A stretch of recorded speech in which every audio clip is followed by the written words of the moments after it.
Right, here is practice paper 2, maths calculator. So question number 1, evaluate that correct to 2 decimal places. So if you have a decent calculator, you should be able to put this in one go, where we are going to find the cube root of 90, and we're going to divide that by 10.5 minus 7.74. So that comes to 1.62 to 2 decimal places. If you don't have such a good calculator, you might have to do that in a couple of steps, but I would advise you just buy one of these Casios to be able to do it as quick as possible. So h equals 3 times 1 1/3 plus 2 times minus 1.8. So again, if you have a relatively modern calculator, you can put this in one go, where we are doing 3 times 1 1/3 plus 2 times minus 1.8, which if we put in the following way will give us the answer straight away, which is minus 2.6. Translate the triangle shown below by 8 minus 2. So the number on the top refers to whether we're going to go left or right with it, and the number on the bottom refers to up or down. So we are going to go 8 squares to the right. So from minus 4 we're going to go across to 4 for that corner, and then minus 2 means we're going to go down 2, so this corner becomes here, and then we can redraw the triangle in the new position. Obviously I would suggest you use tracing paper to do that. The next question requires tracing paper. So we're going to rotate the triangle through 90 degrees anti-clockwise. So we're going to trace over our triangle. Just put a little mark to show which way is upright. Mark on your diagram the point minus 2, minus 1, which is here. We are going to go 90 degrees anti-clockwise, which means the shape is going to be facing that way, and we can see then that the new triangle will be by here.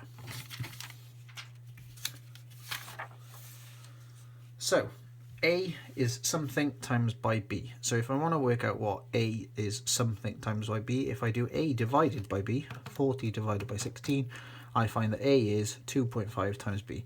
Just check it, 2.5 times by 16 equals 40. If I want to go the other way, I'm just simply going to do a B divided by an A, so 16 divided by 40, so it is going to be B equals 0.4 times A. So again, check it, do 0.4 times 40, comes to 16, I'm correct. You can check it for some of the others, but because it says they're proportional, you know that link will always work. Use a pair of compasses and a ruler, construct a line that shows the direction. So we need to construct a 30-degree angle.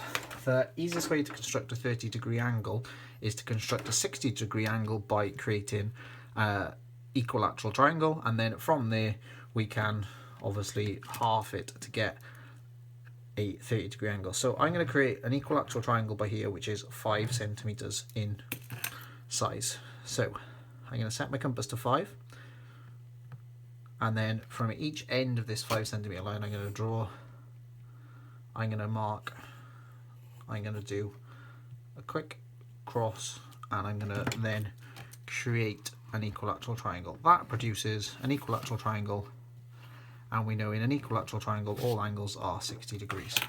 I'm now going to bisect this angle here, so I'm going to put my compass on the corner, I'm going to mark this line, and I'm going to mark this line. Then I'm going to put my compass on there, and I'm going to mark that line away from it, and I'm going to mark again from this angle. At no point changing this. I'm then going to join up that dot, which is the corner, with here, and I can mark that this is a 30-degree angle, and I've constructed what they're asking for using a compass and ruler. Question number 5, page of algebra. So take the 8 up, so I get 5x equals 80, and then I can do x equals 80 divided by 5, so x equals 16. In this case, I'm going to swap the x and the 7 around. 28 divided by 7 equals x, so 4 equals x. I'm going to take the 6 over and divide, so I get 3x minus 17 equals 7, because 42 divided by 6 is 7.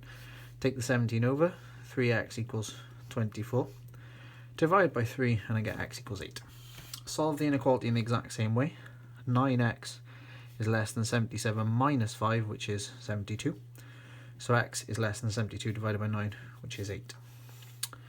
Solve this one in the same way, but we're going to have to think a little bit careful when we get to the end. So x is going to be 85 divided by 5, so x has to be less than 17. Now, if x is 17, we would need an equal sign in here, so if I want to make sure that the 5x is less and I want a whole number, I'm going to have to choose x to be 16. Question 6. There are 20 apples in each layer of a box. Each box has 5 layers of apples. The number of rotten apples in each of the 5 layers is listed below. Write down the best estimate of the relative frequency for randomly selecting a rotten apple in one layer. So, in the top layer, there is a 3 in 20. In the next one, we've got 0 out of 20. Then if we go across as we work that out, so initially we have a 3 in 20 chance. When we look at the second layer now, we are 3 in 40 altogether. The third layer, we've now found 4 rotten apples out of 60 checked. The next layer will be up to 8 out of 80 checked, and then the final one will be 9 out of 100 apples checked. And this is our best estimate because it takes into account the most sets of apples. So, in 8 boxes, how many rotten apples would you expect? So we have a 9% chance of selecting a rotten apple. So there are 9% of apples are rotten. So in one box we have 9 rotten apples as there are 100 in there. So in 8 boxes we'd have 9 times 8, we'd expect 72 rotten apples. A different company delivers boxes of 24. The company knows the number of rotten apples they are likely to find is in a box is a factor of 24 but is more than 1. The company makes a statement as shown below. There are hardly any rotten apples. An apple is selected at random from one of these boxes. Write down the best estimate of the probability that this apple is rotten. So they are likely to find in a box is a factor of 24. So the factors are 24, 1 in 24, 2 in 12, 3 in 8, 4 and 6.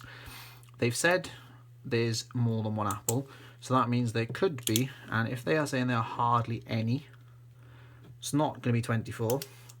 We can't say that 12 would be hardly any because that would be half of the apples. So we can assume that there is either 3, 4, 6 or 8.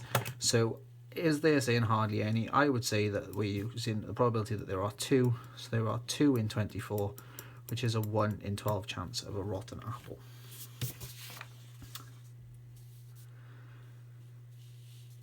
So, total surface area of a cuboid. So if we think about the shape of a cuboid, we have the length here, which is 4e in this case.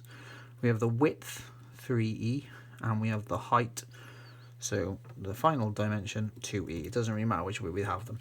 So they tell us that the 6 faces add up to 468, and they want you to find, in terms of the letter e, the total surface area. So this face here is 12e squared, and there are 2 of them. This face here is 2 times 3, so that's 6e squared, and again there are 2 of them. And then the top face is going to be 4 times 2, which is 8e squared, and there are 2 of them. So in total we have 24e squared from here, 12e squared from here, and 16e squared here. So the total surface area is 24 plus 12 plus 16, so there is 52e squared is the whole surface area. They tell us that that is equal to 468, so we can divide by 52, so we find that 9 is equal to e squared. Square root 9, we find that 3 is equal to e. So we now know that e is 3. So now to find the volume, which is 3e times 4e times 2e, but we now know e is 3.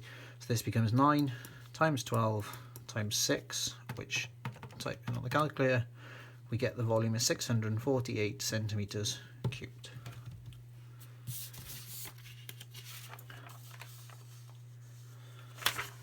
The diagram shows part of a regular polygon. Calculate the number of sides. So if we know the exterior angle is 45, we know that 360 divided by the number of sides is 45.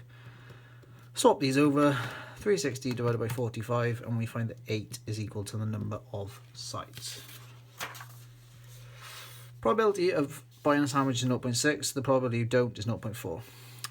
Buying A sandwich and a drink is 0.8. So sandwich and drink is 0.18. So that means 0.6 times something equals 0.18. So that is 0.3. 0.7, it tells us they're independent, so irrelevant of what happens in the first part, we get the same probabilities for the second part. Now I'm going to work out all the possible combinations here. So it is sandwich, no drink, and that will be 0.6 times 0.7, which is 0.42. No sandwich and a drink is 0.4 times 0.3, 0.12. Neither of both, so no sandwich, no drink, is 0.28.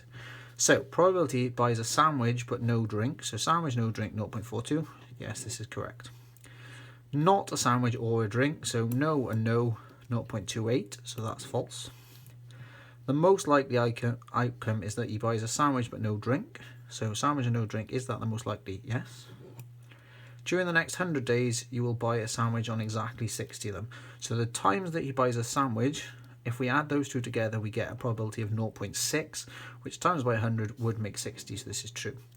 The probability that either buys exactly one item is 0.4. So that could be sandwich and no drink, or no sandwich and a drink. We add those together, they don't make 0.4, so that is false.